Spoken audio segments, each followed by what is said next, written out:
Africa. ಈ ಹೆಸರು ಕೇಳಿದ ತಕ್ಷಣ ನಮಗೆ ಮೊದಲು ನೆನಪಿಗೆ ಬರೋದೇ ದೊಡ್ಡ ದೊಡ್ಡ ಮರುಭೂಮಿಗಳು, ಕಾಡುಗಳು, ಸಫಾರಿಗಳು. ಆದರೆ ಇದೇ ಆಫ್ರಿಕಾದಲ್ಲಿ ಸಮುದ್ರವೇ ಇಲ್ಲದ ಒಂದು ಪುಟ್ಟ ದೇಶವಿದೆ. ಈ ದೇಶದಲ್ಲಿ ಪ್ಲಾಸ್ಟಿಕ್ ಬ್ಯಾಗ್ಗಳಿಗೆ ಕಠಿಣ ನಿಷೇಧವಿದೆ. ತಿಂಗಳಿಗೆ ಒಂದು ದಿನ ಇಡೀ ದೇಶದ ಜನರು ಸೇರಿ ತಮ್ಮ ತಮ್ಮ ಊರುಗಳನ್ನು ಸ್ವಚ್ಛಗೊಳಿಸುತ್ತಾರೆ. ಇಲ್ಲಿನ ಪರ್ವತಗಳ ಕಾಡುಗಳಲ್ಲಿ ವಿಶ್ವದ ಅತ್ಯಂತ ಅಪರೂಪವಾದ ಮೌಂಟೇನ್ ಗೋರಿಲ್ಲಾಗಳಿವೆ ಮತ್ತು ಒಂದು ಕಾಲದಲ್ಲಿ ಭೀಕರ ದುರಂತವನ್ನು ಎದುರಿಸಿದ್ದ ಈ ದೇಶ ಇಂದು ಆಫ್ರಿಕಾದ ವೇಗವಾಗಿ ಬದಲಾಗುತ್ತಿರುವ ರಾಷ್ಟ್ರಗಳಲ್ಲಿ ಒಂದಾಗಿದೆ. ಅದುವೇ ರುವಾಂಡಾ. ಹಾಗಿದ್ದರೆ ಬನ್ನಿ, ಇಂದು ನಾವು ರುವಾಂಡಾದ 10 ಅದ್ಭುತ ಸಂಗತಿಗಳನ್ನು ತಿಳಿದುಕೊಳ್ಳೋಣ. ಫ್ಯಾಕ್ಟ್ ನಂಬರ್ 1, 1000 ಬೆಟ್ಟಗಳ ದೇಶ.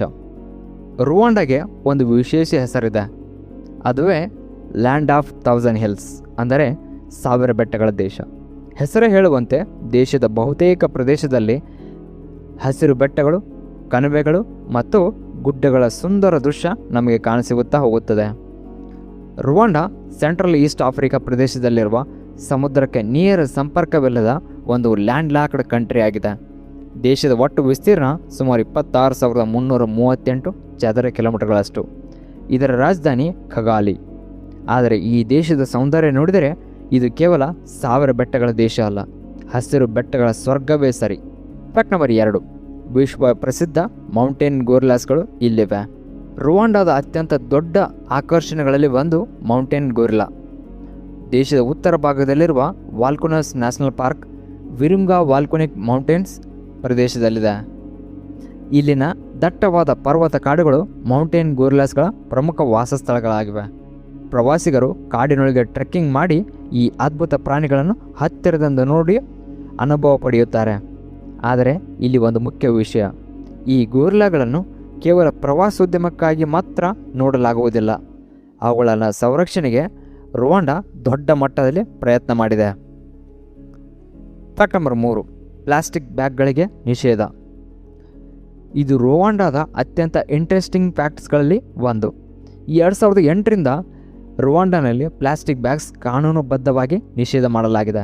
ಅಂದರೆ ನೀವು ಪ್ರವಾಸಿಗರಾಗಿ ಈ ದೇಶಕ್ಕೆ ಹೋದರೆ ನಿಮ್ಮ ಲಗೇಜ್ನಲ್ಲಿ ಪ್ಲಾಸ್ಟಿಕ್ ಬ್ಯಾಗ್ಸ್ ಇದ್ದರೆ ಅವುಗಳನ್ನು ಪ್ರವೇಶ ದ್ವಾರದಲ್ಲೇ ವಶಪಡಿಸಿಕೊಳ್ಳುತ್ತಾರೆ. ಇದರ ಹಿಂದಿರುವ ಉದ್ದೇಶ ಇಷ್ಟೇ, ಪರಿಸರ ಸಂರಕ್ಷಣೆ. ಇದೇ ಕಾರಣದಿಂದ ಖಗಾಲಿ ಸೇರಿದಂತೆ ರುವಾಂಡಾದ ನಗರಗಳು ಸ್ವಚ್ಛತೆಗಾಗಿ ಪ್ರಸಿದ್ಧವಾಗಿವೆ. ನಮ್ಮಲ್ಲಿ ಒಂದು ಪ್ಲಾಸ್ಟಿಕ್ ಬ್ಯಾಗ್ ಬಳಸುವುದು ಒಂದು ಸಾಮಾನ್ಯ ವಿಷಯ. ಅದೇ ರುವಾಂಡಾದಲ್ಲಿ ಪ್ಲಾಸ್ಟಿಕ್ ಬ್ಯಾಗ್ಸ್ ಅದೇ ಒಂದು ದೊಡ್ಡ ವಿಷಯವಾಗಿದೆ. ಫ್ಯಾಕ್ಟ್ ನಂಬರ್ 4, ತಿಂಗಳಿಗೆ ಒಂದು ದಿನ ಇಡೀ ದೇಶವೇ ಸ್ವಚ್ಛತಾ ಕೆಲಸ. ಒಂದು ದಿನ ದೇಶದ ಜನರೆಲ್ಲ ಸೇರಿ ತಮ್ಮ ತಮ್ಮ ಕೆಲಸವನ್ನು ಬಿಟ್ಟು ಸಮುದಾಯದ ಅಭಿವೃದ್ಧಿಗಾಗಿ ಒಟ್ಟಿಗೆ ಕೆಲಸ ಮಾಡಿದರೆ ಹೇಗಿರುತ್ತೆ ಯೋಚನೆ ಮಾಡಿ. ಅದೇ ರುವಾಂಡಾದಲ್ಲಿ ಇದಕ್ಕೆ ಉಗಾಂಡಾ ಎಂದು ಕರೆಯಲಾಗುತ್ತದೆ. ಪ್ರತಿ ತಿಂಗಳ ಕೊನೆಯ ಶನಿವಾರದಲ್ಲಿ ಜನರು ಕಮ್ಯುನಿಟಿ ವರ್ಕ್ನಲ್ಲಿ ಭಾಗವಹಿಸುತ್ತಾರೆ.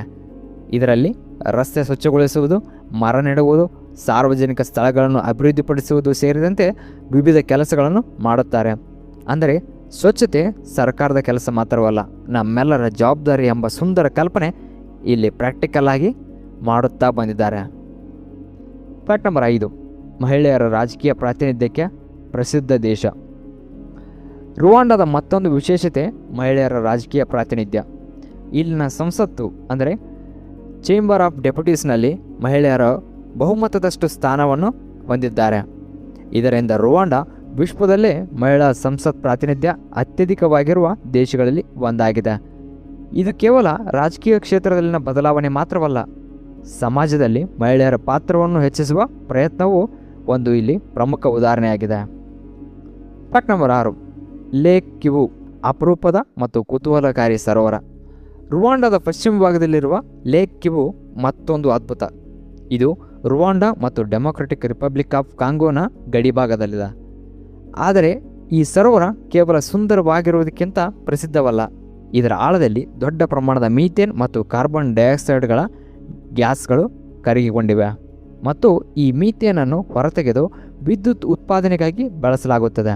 ಅಂದರೆ ಅಪಾಯಕಾರಿಯಾಗಬಹುದಾದ ನೈಸರ್ಗಿಕ ಸಂಪನ್ಮೂಲವನ್ನೇ ಎನರ್ಜಿ ರಿಸೋರ್ಸ್ಗಳಾಗಿ ಬಳಸುವ ಪ್ರಯತ್ನ ಇಲ್ಲಿ ನಡೆಯುತ್ತಿದೆ. ಫ್ಯಾಕ್ಟ್ ನಂಬರ್ 7, ಖಗಾಲಿ, ಸ್ವಚ್ಛ ಮತ್ತು ಹಸಿರು ರಾಜಧಾನಿ.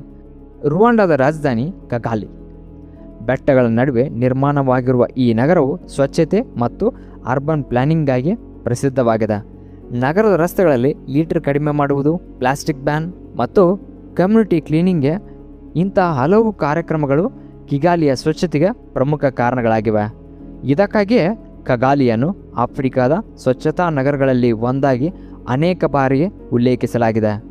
ಆದರೆ ಒಂದು ವಿಷಯ ನೆನಪಿಡಿ, ಕಗಾಲಿಯ ಕ್ಲೀನ್ ಇಮೇಜ್ ಹಿಂದೆ ಕೇವಲ ಸರ್ಕಾರವಲ್ಲ, ಜನರ ಸಹಭಾಗಿತ್ವವೂ ಅಷ್ಟೇ ಪ್ರಮಾಣದಲ್ಲಿದೆ.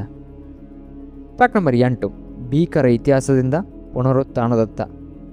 ರುವಾಂಡದ ಇತಿಹಾಸದ ಒಂದು ಅತ್ಯಂತ ದುಃಖಕರ ಅಧ್ಯಾಯ 1994ರ ಜನೋಸೈಡ್ ಅಗೇನೆಸ್ಟ್ ಟುಟ್ಸಿ. ಈ ದುರಂತದಲ್ಲಿ ಅಪಾರ ಜನಸಂಖ್ಯೆಯ ಜನರು ಪ್ರಾಣ ಕಳೆದುಕೊಂಡರು ಮತ್ತು ದೇಶದ ಸಾಮಾಜಿಕ ಹಾಗೂ ಆರ್ಥಿಕ ವ್ಯವಸ್ಥೆ ಭಾರೀ ಪ್ರಮಾಣದಲ್ಲಿ ಹಾನಿಗೊಳಗಾಯಿತು. ಆದರೆ ನಂತರದ ವರ್ಷಗಳಲ್ಲಿ ರವಾಂಡ ಪುನರ್ನಿರ್ಮಾಣ ಮತ್ತು ರೀಕನ್ಸಲೇಷನ್ ಮತ್ತು ಡೆವಲಪ್ಮೆಂಟ್ ಕಡೆಗೆ ಗಮನ ಹರಿಸಿತು. ಇಂದು ರುವಾಂಡದ ಬಗ್ಗೆ ಮಾತನಾಡುವಾಗ ಕೇವಲ ಅದರ ದುಃಖಕರ ಇತಿಹಾಸವನ್ನು ಅಷ್ಟೇ ಅಲ್ಲ, ಅದರ ರೀಸೈಲೆನ್ಸ್, ರೀಬಿಲ್ಡಿಂಗ್, ಇದರ ಸ್ಟೋರಿಗಳನ್ನು ಸಹ ನಾವು ಗಮನಿಸಲೇಬೇಕಾಗುತ್ತದೆ.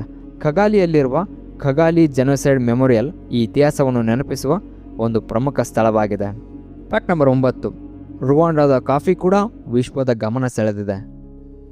ರುವಾಂಡದ ಬೆಟ್ಟಗಳ ಪ್ರದೇಶಗಳು ಕಾಫಿ ಕಲ್ಟಿವೇಷನ್ಗೆ ಸೂಕ್ತವಾದ ಪರಿಸರವನ್ನು ಹೊಂದಿವೆ. ವಿಶೇಷವಾಗಿ ವಾಲ್ಕೊನಿಕ್ ಸಾಯಿಲ್ ಮತ್ತು ಹೈ ಆಲ್ಟಿಟ್ಯೂಡ್ ಪ್ರದೇಶಗಳು ಕಾಫಿ ಬೆಳೆಗೆ ಅನುಕೂಲಕರವಾಗಿವೆ. ಇಂದು ರುವಾಂಡದ ಕಾಫಿ ಅಂತಾರಾಷ್ಟ್ರೀಯ ಸ್ಪೆಷಾಲಿಟಿ ಕಾಫಿ ಮಾರ್ಕೆಟ್ನಲ್ಲೂ ಗುರುತಿಸಿಕೊಂಡಿವೆ. ಅಂದರೆ ನಾವು ರುವಾಂಡ ಎಂದಾಗ ಗೊರಿಲ್ಲಾ ಮತ್ತು ಹಿಲ್ಸ್ಗಳನ್ನು ನೆನಪಿಸಿಕೊಳ್ಳುತ್ತೇವೆ. ಆದರೆ ಕಾಫಿ ಪ್ರಿಯರು ರುವಾಂಡ ಎಂದರೆ ಒಂದು ಕಪ್ನಲ್ಲಿ ಆಫ್ರಿಕಾದ ಬೆಟ್ಟಗಳನ್ನೇ ನೆನಪಿಸಿಕೊಳ್ಳುತ್ತಾರೆ. ಫ್ಯಾಕ್ಟ್ ನಂಬರ್ 10, ಪುಟ್ಟ ದೇಶ ಆದರೆ ಜನಸಂಖ್ಯೆ ಸಾಂದ್ರತೆ ಬಹಳ ಹೆಚ್ಚು. ರುವಾಂಡದ ವಿಸ್ತೀರ್ಣ ಸುಮಾರು 26,338 ಚದರ ಕಿಲೋಮೀಟರ್ಗಳಷ್ಟು. ಆದರೆ 2022ರ ಜನಗಣತಿಯ ಪ್ರಕಾರ ದೇಶದ ಜನಸಂಖ್ಯೆ 1,32,46,394 ಜನರು. ಅಂದರೆ ತುಲನಾತ್ಮಕವಾಗಿ ಸಣ್ಣ ಭೂಪ್ರದೇಶದಲ್ಲಿ ದೊಡ್ಡ ಜನಸಂಖ್ಯೆ ವಾಸ ಮಾಡುತ್ತಾ ಇದೆ.